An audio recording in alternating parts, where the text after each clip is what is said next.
Okay, La Munkya. So this one always kind of stood out to me. It was the way that she told the story, which was just the most original, kind of bizarre, upside down way of telling a story. She was like so sure of herself, of how she described things, but at the same time, what she was saying out of her mouth was just like this meandering amazingness. Once upon a time, there was a horse, but it wasn't an ordinary horse. If we literally did everything that Emily said in her story, it would have cost way more money and taken a lot more time. And what was the wrestler's name? The big boy. Who'd beat him up? A little monkey that was so adorable. The penguin mama was attacking Big Boy's grandmother, taking all of their fish. What is on the flag of Francine? All the pictures of the animals, all the colors of the rainbow, all the colors of the houses, all the different types of hats. And third is just everything that I didn't say. That's a really big flag. And it also has Bigfoot on it, with a big foot instead of Bigfoot. One of the biggest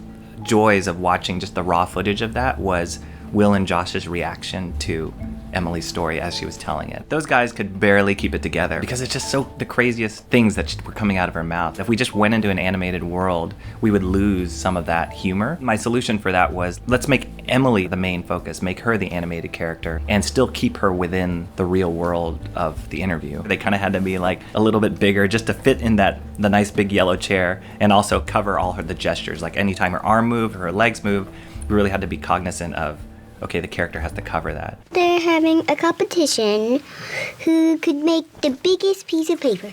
And eventually the horse won. The process of working on La Munkya, first we got the footage of the interview, and so I'd watch it and then I would create storyboards for the moments which I felt like, oh, okay, this would be a great moment for it to be animated. I had kind of like rough stick figure ideas of what the characters might be, and oh, she's a horse now she's the mare. I would kind of edit that into the footage and make sure it was kind of flowing nicely. The next phase is we sat down and started doing designs of the characters and kind of figured out what the characters would look like.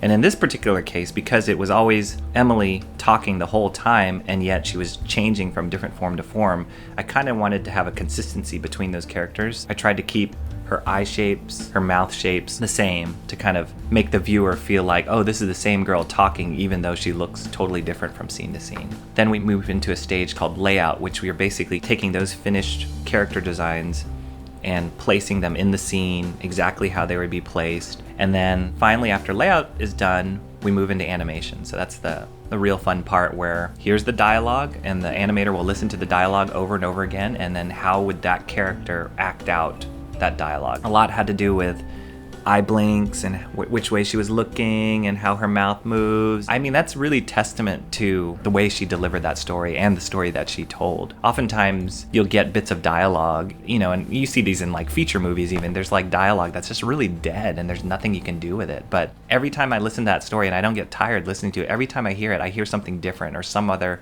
nuance to it. So he won the competition. What was the prize? 1,000 million, 1,050, 100, 1,000, 100 million, 1,050 bucks. Favorite moment?